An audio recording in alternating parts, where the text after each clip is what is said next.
rising in every bombed out home, in the schoolrooms, in the prisons, in the markets it has grown. Unleashed now like a pit bull with the teeth of diamond blades, the anger of a mother standing by her child's grave. It started as a protest, screams a billion fallen tears. Now the bucket's overflowing with the rage of 40 years of tyranny, dictatorship, and wars from every side. The poverty that power brings when empires collide.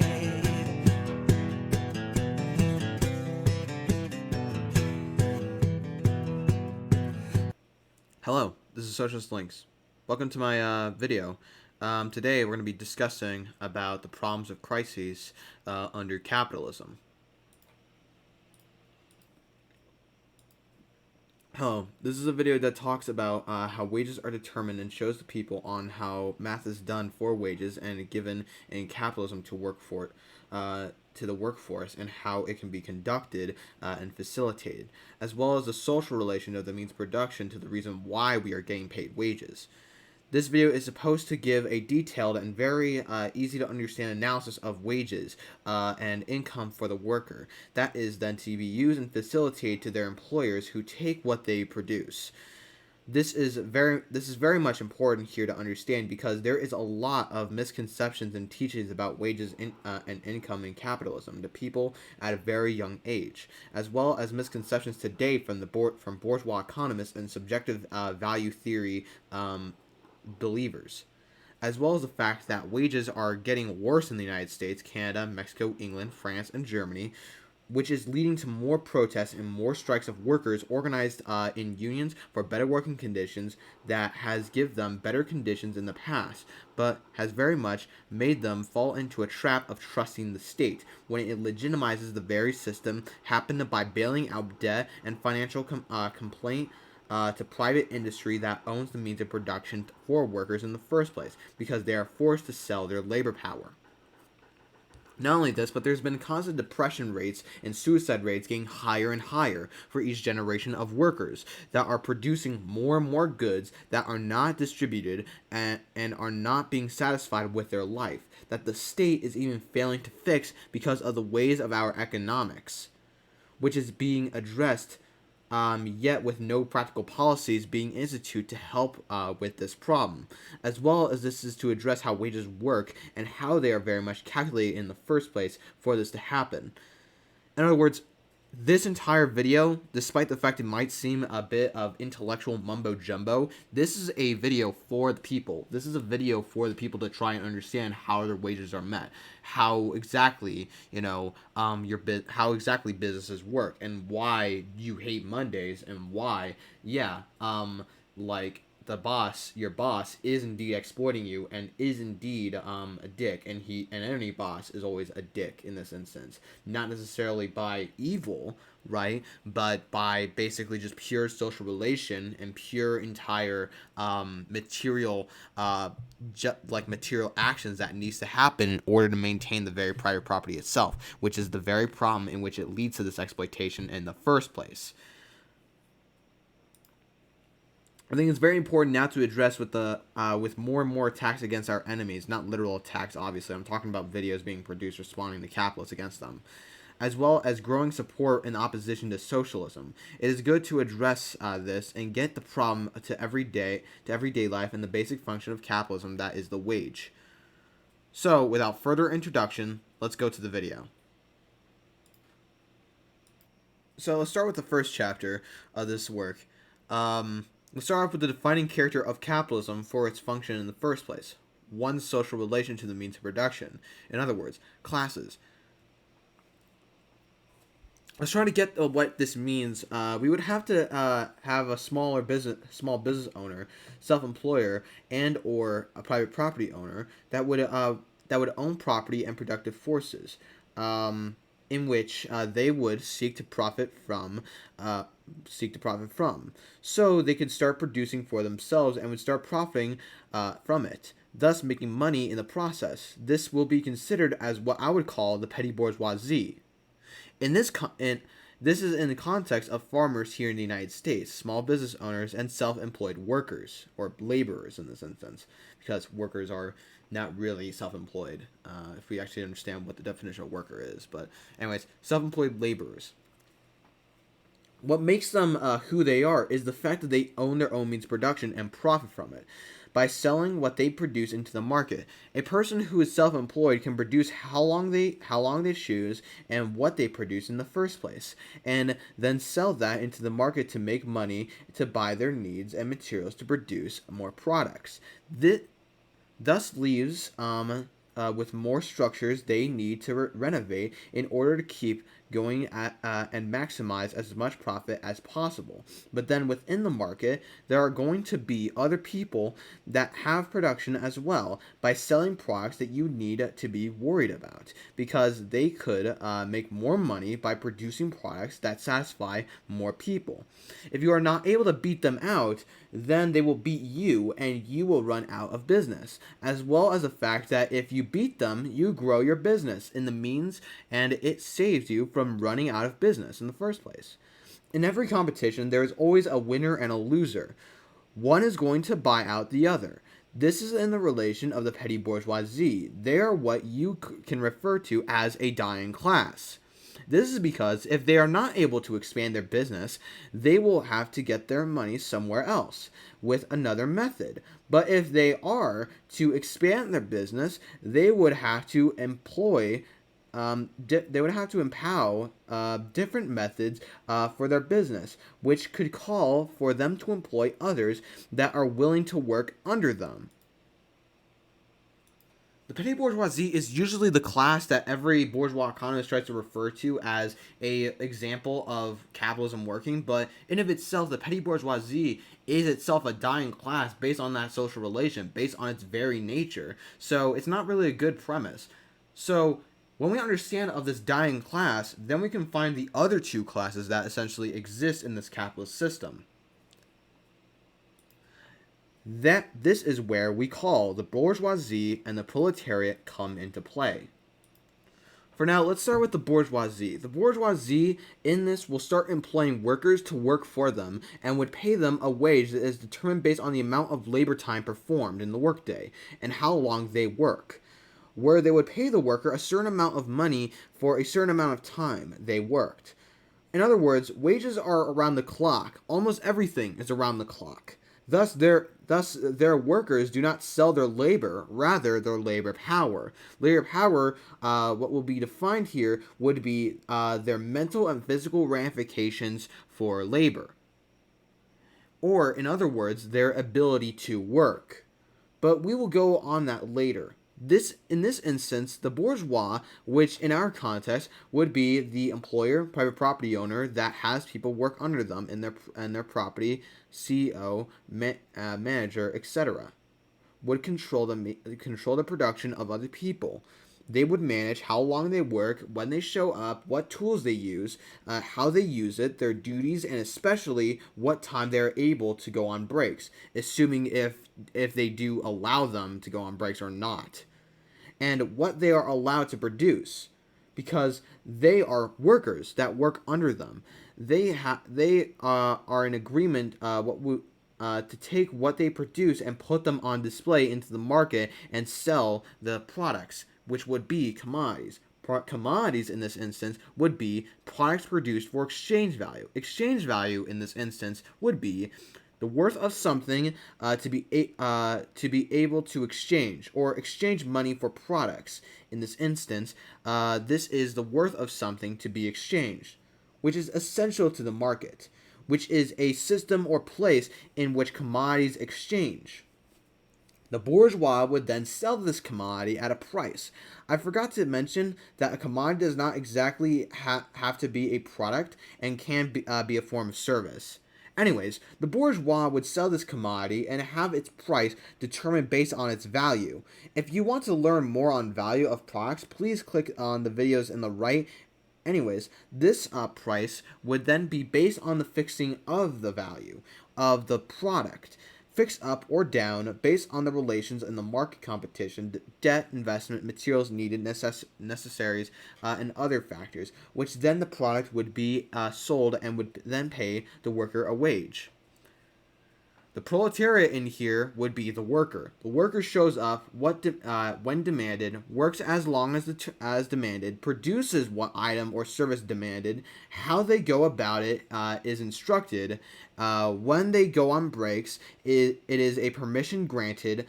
When they get out, it is decided by their employer. Then they get paid a wage that is a source for income, which is needed for them to buy commodities themselves.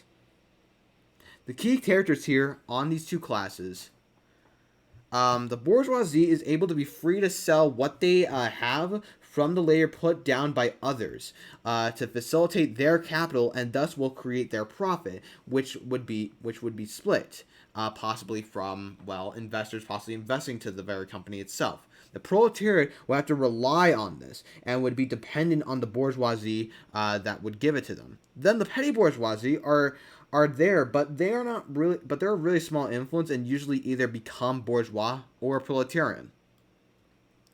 This is very much on what the roles of different people for different reasons or another in our economy, and how our economy works on the scale that it does, which drives the further role of people being controlled in their production and dependent to the market.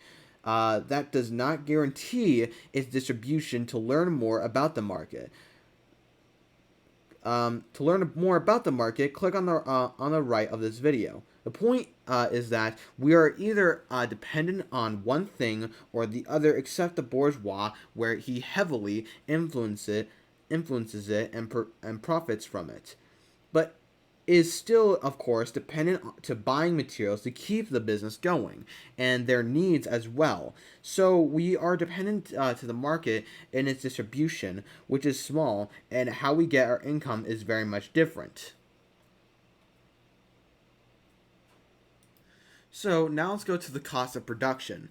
Now we can actually get to the wage in detail. Wages in here would rise and fall accordingly based on a relation we most likely know as supply and demand. To keep up with the demand, you need the supply, but this supply is not coming from the worker or any consumer, because the proletarian has already sold the basis of their wage that is now acted as a sold commodity, their labor power. The means for the price of labor power is fluctuous with the price of commodities and the money they are gained by selling them. But how then is this distributed if based on the cost of production for their labor power? The cost of production consists of many things. We go on here. It is the cost required for the maintenance of the laborer as a proletarian and for their education and training as a proletarian. Therefore, the shorter the time required for training up the particular sort of work, the smaller of the cost of production of the worker. The lower is the price of his labor power, their wages. In those branches of industry in which hardly any period of apprenticeship is necessary and mere bodily existence of the worker is sufficient, the cost of their production is limited almost exclusively to the commodities necessary for keeping him in working condition. The price of his work is therefore will be determined by the price of the necessary means of substance, in which, in this instance, to make it simple, would be the maintenance of the worker to keep working, but the business also needs to be taken care of alongside the proletarian. This enters another consideration, the manufacturer who calculates his cost of production, and in accordance with it, the price of the product takes into account the wear and tear of the instruments of labor. If a machine costs him, for example, 1,000 shillings, and this tear of instruments of labor, if a machine is used up in 10 years, and he adds 100 shillings annually to the price of commodities in order to be able after 10 years to replace worn out machine with a new one. In the same manner, the cost of production of simple labor power must include the cost of propagation, by the means of which the race of workers is enabled to multiply itself and replace worn-out workers with new ones. The wear and tear of the worker, therefore, is calculated based on the same manner as the wear and tear of the machine.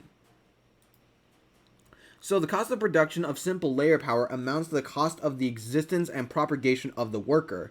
The price of this cost of existence and the propagation constitutes wages. The wages thus determined are called minimum of wages. This minimum wage, like the determination of the price of commodities in general by cost of production, does not hold good for the single individual, but not only for the race. Individual workers, indeed millions of workers, do not receive enough to be able to exist and to propagate themselves. But the wages of the whole working class adjust themselves within the limits of their functionations to this minimum. This can change with skilled labor power that can handle the production of products without these machines and being driven to work with certain tools by themselves, which adds to more of a maintenance of the worker and raw materials to be extracted, which this process creates capital. Capital consists of raw materials, instruments of labor, and means of substance of all kinds, which are employed in producing new raw materials, new instruments, and new means of substance. All of these components of capital are created by labor, products of labor, accumulated labor. Accumulated labor that serves as a means to new production is the function, and thus what we'll define here as capital. Capital also is a social relation of production. It is a bourgeois relation of production, a relation of production of bourgeois society. The means of substance, the instruments of labor, the raw materials of which capital consists, have they not been produced and accumulated under a given social conditions? These raw materials themselves are first based on its use value, which will be really its utility, first and foremost, until it would be taken from the labor of a human being to extract this, thus being able to clean it and making sure that it is fit to be sold, thus qualifying a quantifiable item to then be exchanged into the market, which then the bourgeois will buy as the means for work by the proletarian to be performed, which is then trained for the materials used for the products and the tools to make it, and machines as well. So capital consists not only of the means of substance, instruments of labor, and raw materials, not only as material products, it consists as much of exchange values. All products of which it consists are commodities. Capital, consequently, is not only a sum of material products, it is a sum of commodities, of exchange values, of social magnitudes. Capital remains the same, whether we put it in cotton in the place of wool, rice in the place of wheat, steamships in the place of railroads, provided only that the cotton, the rice, the steamships, the body of capital, have the same exchange value, the same price as the wool, the wheat, the railroads in which it was previously embodied. The bodily form of capital may transform itself continually, while capital does not suffer the least alteration. This is very much important to highlight because this is one of the main factors for the wage to be determined. And so the bourgeoisie and its calculators maintain that the interest of the bourgeois and of the laborer is the same. In fact, so they are. The worker pushes if capital does not keep him busy. Capital perishes if it does not exploit labor power, which in order to exploit it, must buy. The more quickly the capital destined for production, the productive capital, increases. The more preposterous industry is, the more the bourgeoisie enriches itself, the better business gets. So many more workers does the capitalist need. So much that the dearer does the worker sell himself. The fastest possible growth of the productive capital, therefore, is the indispensable condition for a tolerable life to the laborer. So this is very much to be under the understanding of wages and how they rise and fall. If the capital is in growth or not, and not based on the hard work you put in, rather already determined set time you are supposed to work, and capital in its supply. So the growth of capital is really what would have the proletarian get a raise in production, as well as lessening the growth of capital will have the proletarian get more of a lower wage. So you're not actually working hard to get a wage, you're just doing whatever the boss is telling you to get a wage. What this basically means is that all this demand is from the market, and the supply is controlled by your boss, and would have not actual say what happens. You would just be a worker that produced the commodities for the boss to get that money in the first place when selling it. For more information, an appreciable rise in wages presupposes a rapid growth of productive capital. Rapid growth for productive capital calls forth just as rapid a growth of wealth, of luxury, of social needs, and social pleasures. Therefore, although the pleasures of the laborer have increased, the social gratification which they afford has fallen in comparison with the increased pleasures of the capitalist, which are inaccessible to the worker, in comparison with the stage of the development of society in general. Our wants and pleasures have their origin in society. We therefore measure them in relation to society. We do not measure them in relation to the objects which serve for their gratification, which they are of a social nature. They are of a relative nature. But wages are not determined by merely the sum of commodities for which they may be exchanged. Other factors entered into the problem. What the workers directly receive for their labor power is a certain sum of money based on the amount of time in the workday. The money expression of value of labor power, the normal wages, do not therefore coincide with the actual or real wages, i.e. the amount of commodities which they are actually given in exchange for the wages. If we then speak of rise or fall of wages, we have to keep in mind not only the money price of labor power, the nominal wages, but also the real wages, but neither the nominal wages, i.e. the amount of money for which the laborer sells himself to the capitalist, nor the real wages, i.e. the amount of commodities which he can buy for this money, exhausts the relations which are comprehended in the term wages. Wages are determined above by their relations to the gain, the profit of the capitalist. In other words, wages are a proportionate relative quantity. Real wages express the price of labor power in relation to the price of commodities. Relative wages, on the other hand, express the share of immediate labor to the value newly created in relation to share of it falls into the accumulated labor to capital. And this is basically how wages are determined. Now, this only is the main driving factor of the wage. We now need to get to the needs of the employer itself, the same employer that owns the private property and employs you to work into the job in the first place. We have to now understand the needs of the bourgeois in the first place. As with every other human, the bourgeois has their own problems and things to take care of. So that means that they are going to have to add to their own factors of living an equation for the wage in capitalism. As well, in this instance, that this can affect the wage of the workers they employ.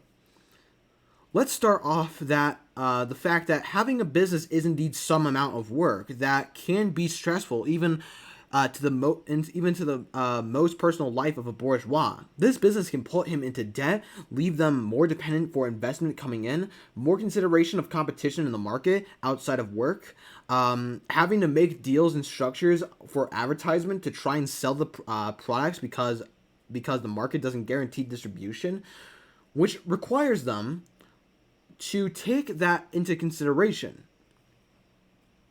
Thus, the wage has to cut the amount of actual work performed into the workday, but is not told for they have already set an amount of money that is paid for a certain amount of time when the workforce is around. When the workforce is in the name of the force that produces goods, the force that produces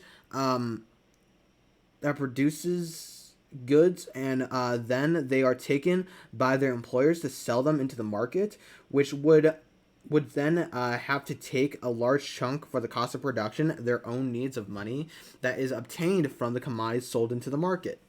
This basically leaves the bourgeois to take control of money however they see fit, when the worker's efforts are exactly what got him that money in the first place. In other words, he's literally benefiting from the labor of other people. That is exploitation. Thus only paying them a fraction of that money. Sure, a lot of it goes to the cost of production to keep the workday going, but he still controls where it goes, and it wouldn't be happening in the first place either if the market didn't even exist. So of course the bourgeois is not exactly evil; he's not bad. In fact, he'd probably care for their workers and want to what is best for his workforce at heart. But that simply just can't happen, or specifically, he can't act on that because of the relation that he has into the business. He would have to treat them as tools in which he can extract capital and profit. He's going to have to treat them as if they are two commodities, so they can, if they are two also commodities, so they can keep the workday going, help sustain their own needs, and beat out their competitors. If he doesn't, then they would have to be forced to go out of business. Competition is not infinite. There is going to be a winner and a loser in there if one wants to stay in business. And this is where competition comes into play to the reasons onto how on how capitalism ends up actually going into crisis. Competition is the primary format of the market and how it is made to influence the expression of value of the commodity. That is the price.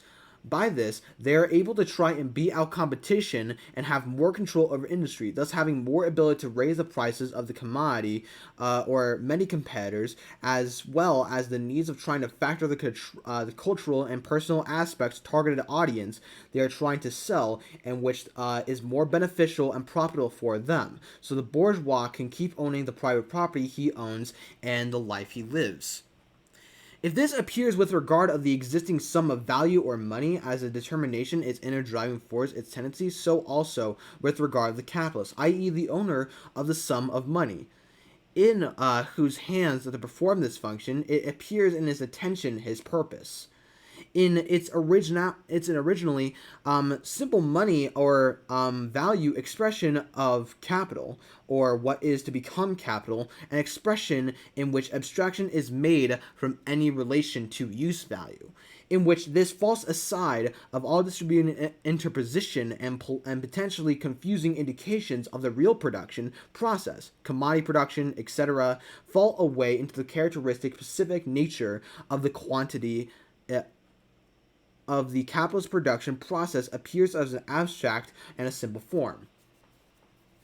To put this into perspective, if the original capital is the quantity of value equals X, the purpose for this X, and this is what makes it into capital, to become converted into X plus changing X, i.e. into a sum of money to a quantity of value equals the original quantity of value plus an excess amount over and above the original quantity of value into the given magnitude of money, additional money into the given value plus surplus value. The production of surplus value, which implies the preservation of the value originally advanced, thus appears as a determining purpose of the driving concern of the final result of the capitalist production process, as the means whereby the original value is converted into capital. How this is achieved is the real procedure followed by converting X into X plus changing X. Does not change in any way of the purpose, and a result of the process of value can of course be also converted into value plus a changing value without the capitalist production process. But firstly, not under the condition and the presupposition which is given, namely into the competing features of society, should confront also the other person, stand as a versus averse, each other as a commodity. Owners alone and only enter into a conduct with each other as such. This excludes slavery, by the way. And secondly, not under the other condition, namely of the social product is produced as a commodity. The commodity is a direct unity of use value and exchange value. In the same way, the production process and its process of the production of commodities is a direct unity of the labor and valorization process. Commodities, i.e. use value and exchange value, directly united, emerge into the process as a result as products. Similarly, they enter into a constant elements. But nothing can ever emerge from a production process without first entering into it in a form of conditions of production. The conversation of the sum of money advances the sum of money, which is the valorized and converted into capital, into the factors of the production process in act of commodity circulation. The process of exchange is reducible to a series of purchases, and this is where competition comes into play, and how the bourgeois essentially determines its expression of value. The first process is the sale and purchase of labor capacity, shows us the worker and the capitalist society as a seller and buyer of the commodity. What distinguishes the worker from other sellers of commodities is only the specific nature, the specific use value of the commodity he sells. But the particular use value of the commodities alters absolutely nothing in the determination of the economic form of the transaction. It does not alter the fact that the buyer represents money and the seller a commodity. In other words, even when a commodity indeed has use value, and thus entirely the uses are entirely subjective for it, at the end of the day, the individual doesn't actually choose whether or not they can take that and see how useful it is. There's still an abstracted objective reason for them to basically take the very thing itself, as in through exchange. Thus, with exchange value, it takes away the entire means and the entire purpose of the product produced by the laborer themselves for society, but rather now an objective reason to basically adhere to the market itself.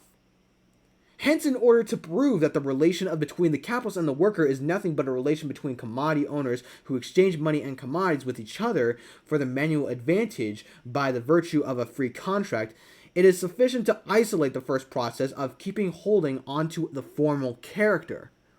Its simple conjuring trick is hardly witchcraft, but it forms the whole of a vulgar political economy stock of wisdom, quote unquote. The part of the capital expended in wages is replaced, leaving surplus value out of account, by the way, by the new production. The laborer consumes the wages, but he adds as much new labor as he has destroyed of old labor. And if we consider the whole working class without allowing the division of labor to confuse us, he reproduces not only the same value, but the same use values. So that according to the productivity of his labor, the same value of the same quantity of labor is reproduced in a greater or smaller quantity of these same use values. If we take society at one moment, there exists simultaneously in all spheres of production, even though in very different proportions, a definite constant capital, presupposed as a necessary condition of production. That once for all belongs to production must be given back to it, as seed must be given back to the land. It is true that the value of this constant part can fall or rise, depending on whether the commodities of which is composed to have to be reproduced at less or greater cost. This change in value, however, never alters the fact that in the process of production into which it enters into the condition of production is postulated value, which must reappear in the value of the product. Therefore, this change of value of the constant capital can here be ignored. In all circumstances, it is a definite quantity of past materialized labor, which passes the value of the product as a determining factor. In order to bring out more clearly the nature of the problem, let us therefore assume that the production costs or the value of the constant part of capital simultaneously remain unchanged. It also makes no difference that, for example, the whole value of the constant capital may not pass into the products in a singular year, but as in the case with fixed capital, only passes into the aggregate products of a series of years.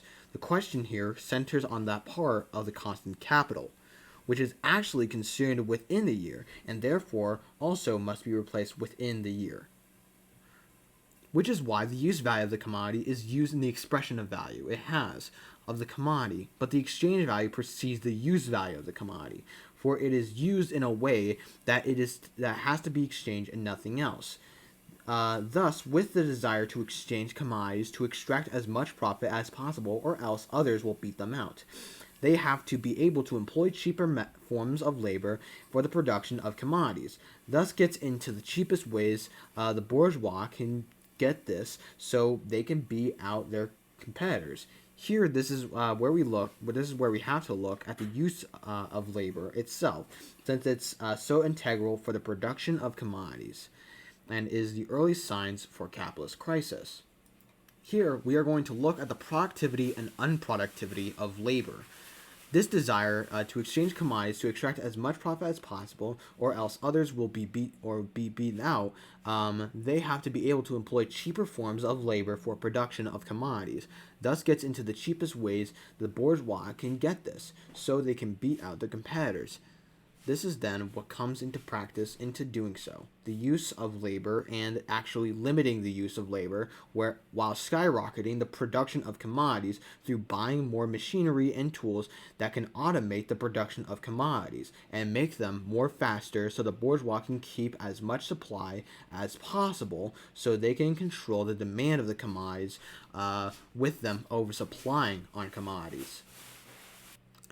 The capitalist labor process did not abolish the general determinations of the labor process. It produces products and commodities. To that extent, such labor remains productive, as is objected in commodities, as a unity of use value and exchange value. But the labor process is only a means to capital's valorization process. Hence, such labor is productive as it is represented in commodities. But if we consider the individual commodities, such labor is productive as represents unpaid labor is an aliquot part of the commodity. Or if we consider the total product, such labor is productive as represents nothing but unpaid labor into an aliquot part of the total quantity of commodities, hence represents a product which costs the capitalist nothing.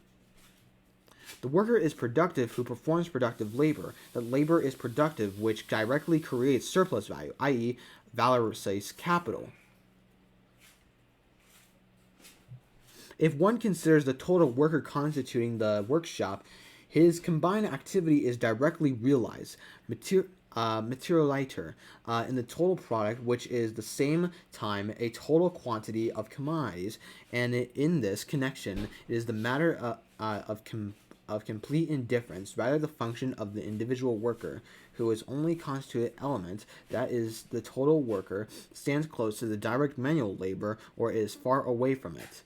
But then the activity of the total labor capacity is a direct productive consumption of capital, i.e., it is capital process of the self-valorization, the direct production of surplus value, and therefore, a point we shall develop further later on, the direct conversion of surplus value into capital. This is constant capital. Let's first take the worker's wages. He receives then a certain sum of money which they 10 hours labor as materialized. If he works 12 hours for the capitalist, these wages are converted into the means of substance. These means of substance are all commodities. Assume that the price of those commodities is equal to their value, but in the value of these commodities, there is one component part which covers the value of the raw materials they contain in the means of production used up in them. The more detailed determinations of productive labor follow automatically from the given characteristic features of the capitalist production process. Firstly, in confronting capital or the capitalist, the owner of labor capacity figures its seller. Irrationally expressed, as we have seen, is a direct seller of living labor, not of a commodity. He is a wage laborer. This is the first presupposition. Secondly, however, is the preliminary process which belongs to the circulation introduces a stage by which the worker's labor capacity and his labor are directly incorporated into capital's production process as a living factor. Labor capacity itself becomes one of the capital's components, its valuable component in fact, which not only preserves in part of the and reproduces in part the capital values that been advanced, but at the same time increases them and therefore converts them into a self-valorizing value, into capital for the first time through the creation of surplus value. That this labor directly objectifies itself during the production process as quantity of value in flux. The first condition may occur without the second. A worker may may be a wage laborer, a day laborer, etc. This always takes place, even if the second moment is absent. Every productive worker is a wage laborer, but this does not mean that every wage laborer is a productive worker. In all cases where labor is bought in order to basically be consumed as use value, as a service, and not in order to be replaced, the value of the variable capital as a living factor and to be incorporated into the capitalist production process. This labor is not productive labor, and the wage laborer is not a productive worker. His labor is consumed on account of its use value, not possessing exchange value. It is consumed unproductively, not productively. The capitalist, therefore, does not confront labor as a capitalist as the representative of capital. He exchanges his money for labor as income, not as capital. The commodities the capitalist buys for his private consumption are not consumed productively. They do not become factors of capital, just as little do the services he buys for his consumption, voluntarily or through compulsion from the state, etc. For the sake of their use values, they do not become a factor of capital. They are therefore not productive kinds of labor, and those who perform them are not productive workers. Thus, in a way, the capitalist actually benefits from the unproductive labor that is performed by the working class. But he can also profit from the productive labor of the working class. This comes into high-skilled and low-skilled labor. The more production in general develops into production of commodities, the more does everyone have to become and want to become a dealer of commodities and make of money rather out of his product or his services. If the product only exists as the form of services, owing the way the naturally constituted, this money making appears the ultimate purpose of every kind of activity. In capitalist production, the production of products as commodities on the one hand and the form of labor as wage labor on the other become absolute.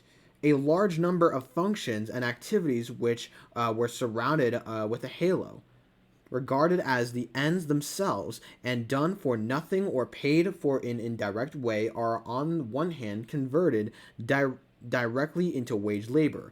However, their content or their mode of payment may differ on the other hand. They become a subject that is of the estimation of their value. The price of these various activities, from the prostitutes to the kings, becomes the object.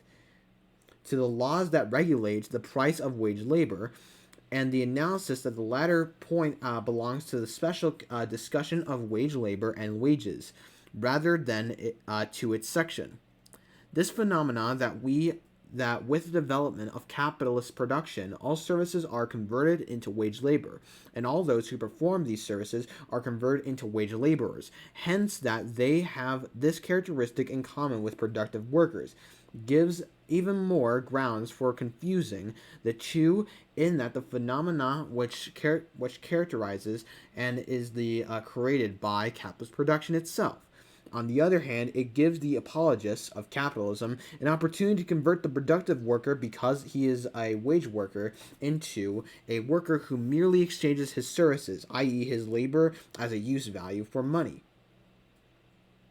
This makes it easy to pass over in silence and a differentia specifica of this productive worker and of capitalist production, as the production of surplus value, as the process of self-valorization of capital, which incorporates living labor as merely its agency. A soldier is a wage worker, a mercenary, but he is not that reason a productive worker.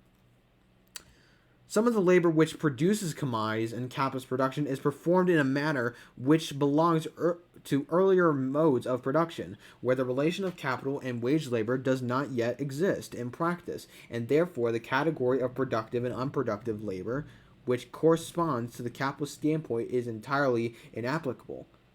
But in accordance with the ruling mode of production, even those relations which have not been subsumed under the fact of the subsumed under it notionally.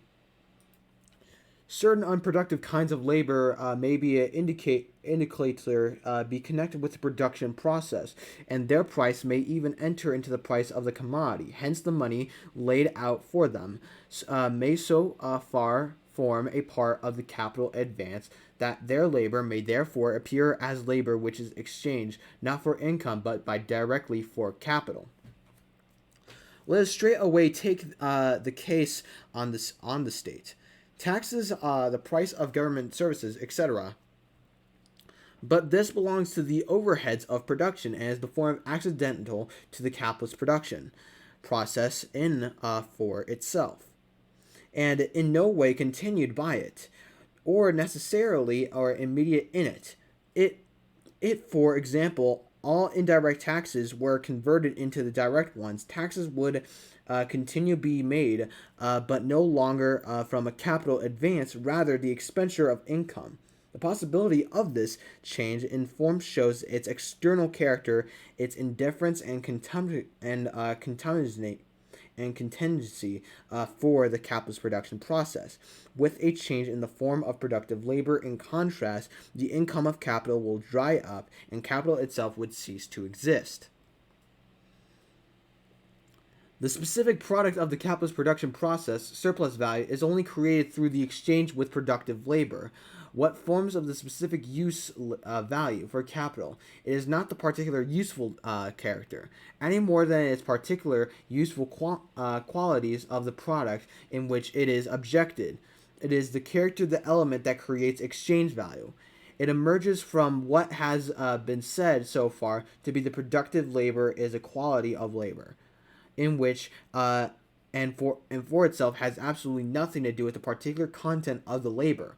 It is particular usefulness or the specific use value in which it is expressed.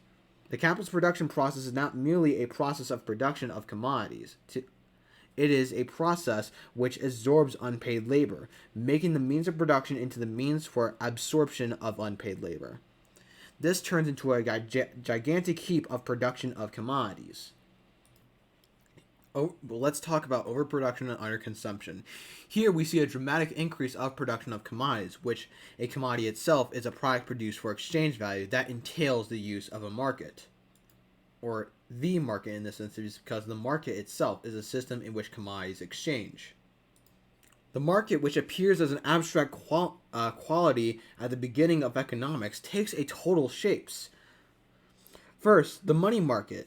This includes the discount market in general and the loan market, hence money trade, bullion trade as money lending market. It appears at the banks for the instance of the discount at which they discount loan market, bill brokers, etc.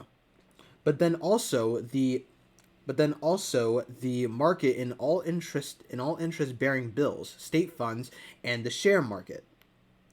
The latter separate off into the larger groups. First shapes the money institutions themselves, bank shares, joint stock bank, shares in the means of consumption, railway shares, the most important canal shares, steam navigation shares, telegraph shares, omnibus shares, shares of general industrial enterprises, mining shares, the chief ones. Then in the supply of common elements, gas shares, water supply shares, miscellaneous shares of 1,000 kinds. For the storage of commodities, dock shares, etc. Miscellaneous and infinite varieties, such as the enterprises in industry or trading companies founded on shares. Finally, as security of the whole insurance, shares of all kinds. Now, just as the market, by and large, divide into a home market and to the foreign market, so the internal market itself again divides into the market of home shares, national funds, etc., funds, foreign shares, etc. This development actually belongs to the property under the world market, which is not only the internal market in relation to all foreign markets existing outside it, but at the same time the internal market of all foreign markets as in turn components of the home market. The concentration of the money market in a chief location within a country, while the other markets are more distributed according to the division of labor, although here too great concentration of in the capital city, if the latter is at the same time of a port of export, The various markets other than the money market are firstly as different as the products of branches of production themselves. The chief markets in these various products arise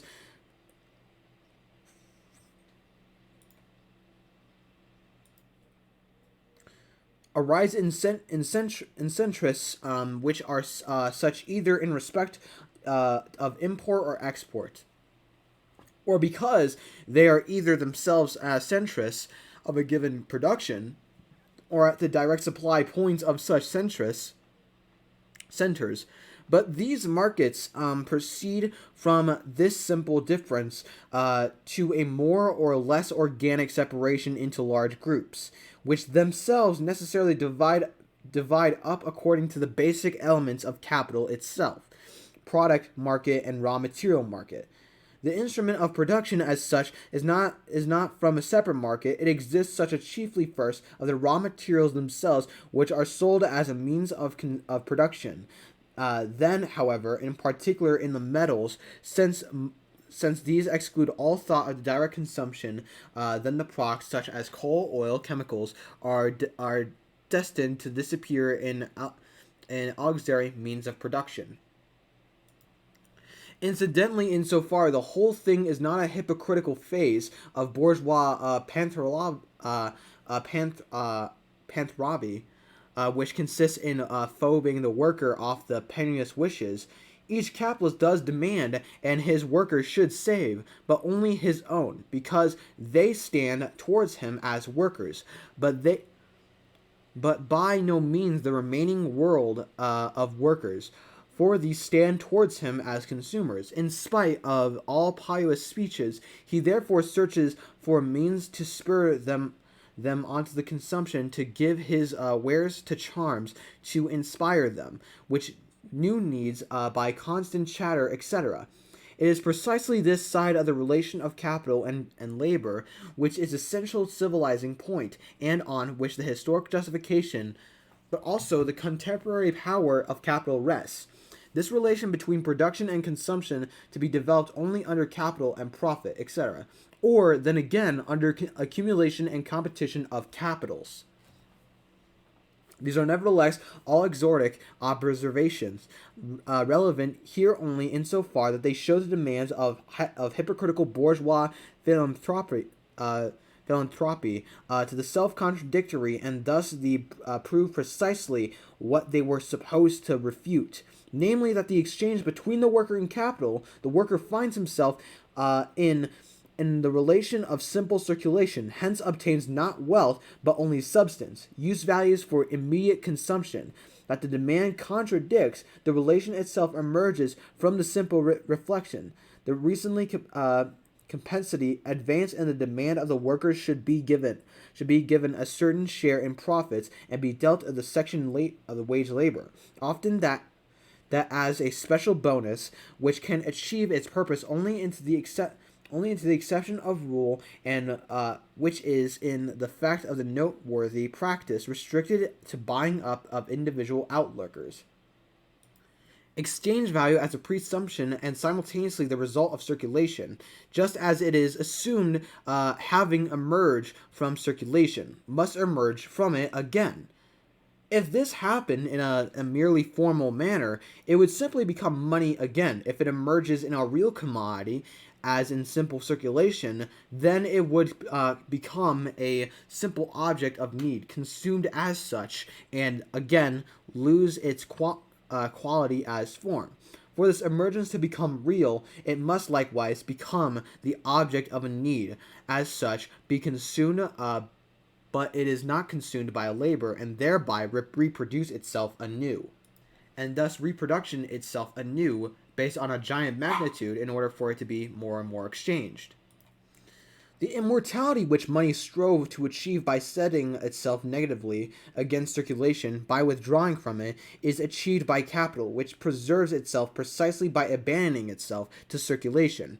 Capital as exchange value existing prior to circulation, as a presupposing and preserving itself in circulation.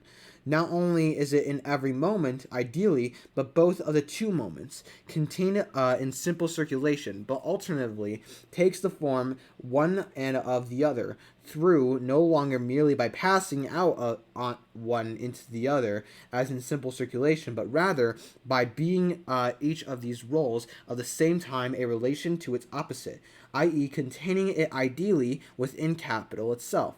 Capital becomes a commodity and money alternatively, but one, it itself is the alternation of both of these roles. Two, it becomes a commodity, but not this of the other commodity, rather a totality of commodities.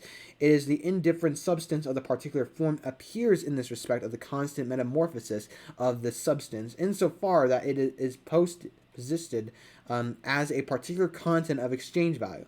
This particularity itself is a totality of particularity, hence indifferent particularity as such into the single individual particularity. The identity, the form of generality, which it obtains that of being exchange value and as such money, is therefore positioned as money. In fact, it exchanges itself as commodity for money, but positioned as money, i.e. the contradictory form of exchange value. There is a position of the same time, but not in the simple exchange lose this generality, but must rather lose the attribute antithetical to generality, or adopt it only feelingly. Therefore it exchanges itself again for the commodity, but as a commodity which itself in its particularity expresses the generality of exchange value, and hence constantly changes its particular form. Since exchange is simply an intermediate phase between production and distribution, which is determined by production and consumption, since consumption is moreover itself as an aspect of production, the latter obviously also comprises exchange as one of its aspects. The conclusion which follows from this is not that production, distribution, exchange, and consumption are identical, but that there are links of a single whole, in different aspects of one unit. Production is a decisive phase both with regards to contradictory aspects of production and with regard to the other phases. The process always starts with the afresh of production. That exchange and consumption cannot be decisive elements is obvious, and the same applies to distribution in the sense of distribution of products. Distribution of the factors of production, on the other hand, it is itself a phase of production. A distinct mode of production thus determines the specific mode of consumption, distribution, exchange, and the specific relations of the different phases to one another. Production in the narrow sense, however, is its turn also determined based on the other aspects. For example, if the market or the sphere of exchange expands, then the volume of production grows and tends to become more differentiated. Production also changes as a consequence of changes in distribution, ergo concentration of capital, different distribution of the population in town and countryside, and the like. Production is finally determined by the demands of the consumption. That is, there is an interaction between the various aspects, such as interaction takes place in the organic identity. Because as we see, the bourgeois has been able to make their own supply, but in doing so, they have been able to exceed the needed supply and to be able to use the market to its advantages, to where instead of having a demand of the people to the commodity, they target their demand specifically to a consumer base that can get them the most profit. Thus, when commodities are not actually sold to them being commodities, they are wasted. Because if they were to be given for free, that would destroy the intended purpose of the product. And as well as it would hold more demand at the general consumer base rather than a specific one, thus defeats the entire concept of a targeted audience. And with the lack of a target audience, there actually then lacks the ability for the bourgeois to calculate exactly what to do to express the value of a commodity. After all, a commodity has to be sold into the market, which doesn't guarantee the sale of commodities or the very use for them, for that matter. Thus, there is a possibility too much overproduction of commodities that end up going wasted. This is where the falling rate of profit comes in. Moreover, if the bourgeois seeks to have the wealthiest people to try and get commodities versus the people that actually need them, but can't because they can't represent a sufficient number of money to pay for the price of the commodity that is already at the lowest it can go for the bourgeoisie's own benefit, then they have to raise the price for more wealthy people to have.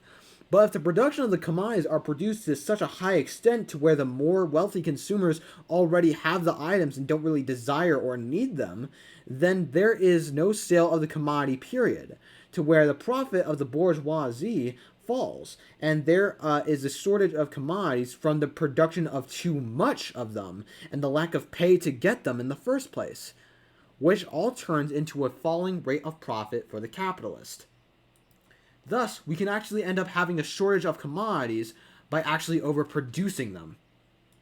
Keep in mind, this part of the economic crisis is not determined. In fact, crisis can easily come from the unproductive labor that the worker has to perform to pay worker lower wages for low-skilled labor, and also having workers unemployed to compete with each other for jobs, thus lowering the price of their labor power, which can create a crisis from low wages.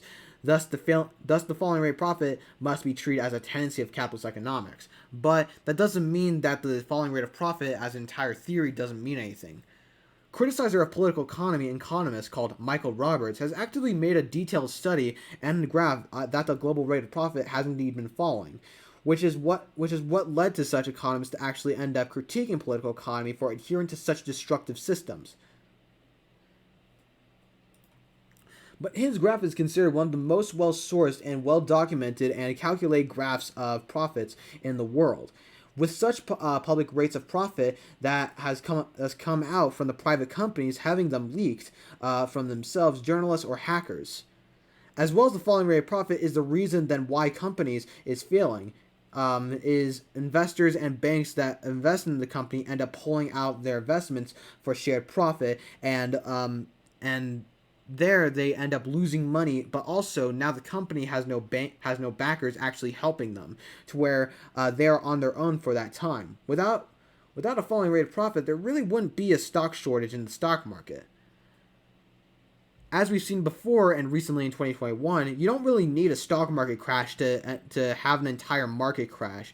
As to look at our housing situation and labor starting to realize how alienating bad their workplace is, and using the very few bargaining power they have organically, and that is just refusing to work and quitting their job. But as I said, this is a tendency that happens and the clearest indicator of capitalist crisis, and then requires state intervention, or else crisis will strengthen and be able to have more of a hard time in the terrible conditions of the incompetence of capitalism and its economic activity.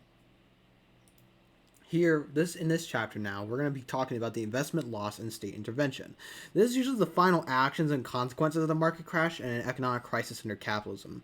Investors and banks that invest into the company end up pulling out their investments for a shared profit, and they end up losing money, but also the company has no backers actually helping them, to where they're on their own for that time. Without a falling rate of profit, there really wouldn't be a stock shortage in the stock market. When this happens, and the employer, investors, and workers, and even self-employed laborers are all suffering from this and can't get money and are losing money actively, everyone starts to get mad at each other and starts to get into even worse conditions that have been put on us through our social relations to money and capitalism. Which, without anyone getting income, then there is no way to even tax the population or be able to legitimize your state and the current economic system, because the economic system is failing. Thus, an authority of the ruling class over a non-ruling class has to step in and to be able to fix it, because they rely on the economy for the state to function in the first place. Let us straight away take the case on the state, taxes, the price of government services, etc. But this belongs to the overheads of production, and form the accidental capitalist production process in it for itself, and no way conditioned by it, or necessary to the minute of it. If, for example, all indirect taxes were converted into direct ones, taxes would continue to be paid, but would no longer be a form of capital advance, rather an expenditure of income. Thus, the state, although they are the ones that are the direct involvement of the economic system, are not imposed on itself and act as a bourgeois in an abstraction, in a way to the capitalist system. They are still acting as a bourgeois class and are actively in the interest of the bourgeoisie, despite many bourgeois and petty bourgeois people blaming the state intervention for the causes of the crisis, when they only get involved until they have to. When the crisis has ended, making up things the way they are. Many capitalists are able to even say that the market is not self-sufficient, like, for example, social democrats and environmentalist liberals. However, they have a problem in that and relying to the state too much. After all, the bourgeois state can act as an employer if they wanted to. That the many nations that only and have in many nations, that only shows that the ownership of the means production that it's not the ownership of the means production that matters the most, rather the activity of the mode of production itself, which I get into even in a more public panel from March 21 with a comrade that would essentially be published later on. So capitalists will use any action they can to stop the revolutionary action of the proletariat and its abilities to destroy the very mode of production and other bourgeois states are dependent on in the same bourgeois class that gets their profit from this system. So what can we conclude from all of this? Well, it's actually it's actually one thing I would basically say is that the problem here in all of these situations and all of these factors and why crisis is happening, the housing problem right now, the lack of workers basically joining jobs and all that stuff, and the certain rise of desire for bargaining power here in the United States, and the increasing labor movement that is rising up now, cannot merely just be another labor movement that basically wants better working conditions or better ideas or better things that happen. No. If there's one thing that post-civilization theory is correct on, which is very rare that they're correct on anything. I'm actually going to write a video or write a book on. I'm gonna make a video on post-civilization, so beware of that, by the way. But if there's one thing that post-civilization theory has been correct on, is that we are at the point to where from 10 years from now, we are going to be at some point where there's going to be no return for the current climate crisis, the current societal crisis, the current economic crisis right now that's happening. We are 10 years away from a point of no return. And that's honestly one of the most scariest things that you can ever imagine at that point. And you can't merely, at that point, organize into unions, just quit jobs and all that stuff. Because although these are clear indications of, bargaining power and the working class making their own organizations, making their own actions, which is something that we must support as class-conscious proletarians ourselves, we have to also be class conscious and aware that alone won't change society, especially at the point where socialism and Marxist theory is important now more than ever before. We are at that period where there is no point on return. This comes into play where we do indeed need to act on revolutionary action. We do indeed need to join an organization. We do indeed need to be aware about the current problems today and be able to act on decisions and be able to make actions that could actually change the very system itself, and not merely just provide better working conditions, provide better welfare protections, all that stuff. The global Earth conference entirely that the UN has been holding is already at its 26th period right now. It has already been 26 years. This is the 26th Congress that has existed for about 50 years to basically combat climate change, and yet we are still not actually producing a sufficient action to fight against it. And we are at a biggest point to where climate change is going to be at the worst point as possible for now. And this is not necessarily a good point to merely just be acting onto our immediate class conscious demands, but rather act into our ultimate class interest. That being fighting for society without money, without classes, and without the state. That is socialism and communism, which must come about from the workers seizing power of the state itself and smashing the state machine. abolishing the standing army, abolishing the police force, and transforming the entire economic structures itself by abolishing commodity production, abolishing the market, and only having money circulate into firms themselves in order for utility production, a proletarian militia, Soviet power, and various other things to come about. And as well as a planned economy being established where we can basically focus on the input and output of production itself to the people themselves. Unions are not going to bring us socialism, unfortunately. Unions themselves are state institutions that are dependent into the economy itself. And nor can we just give power to the working class into the means of production, because that doesn't actually solve the economic activity itself. Just by giving workers and having worker co-ops only leads to the workers themselves essentially having their own exploitation. After all, the bourgeois is not merely exploiting the worker because he wants to. He's doing it because the maintenance of the private property has to come about from the exploitation of workers entirely. Thus, he's not evil, he's not a bad person. This is something that has to happen due to the economic system itself.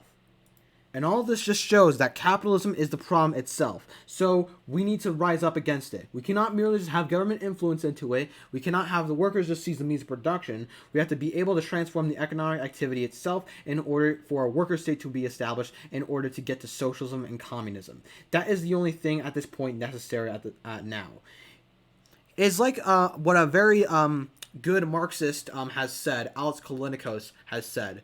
We're at the point of climate disaster to where the old slogan of Rosa Luxemburg is no longer socialism or barbarism, but now it is socialism or extinction. Thank you for watching this video. If you're new to my channel, hit the like button down below. I'd very much appreciate it.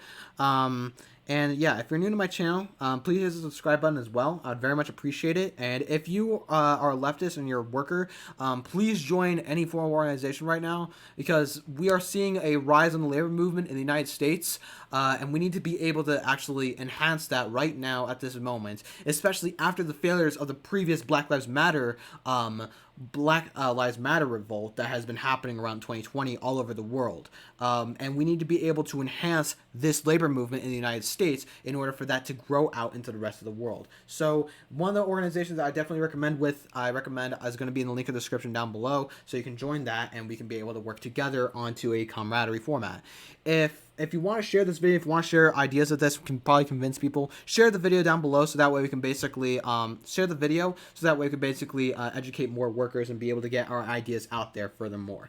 So yeah, thank you for watching this video, and Socialist Links is out.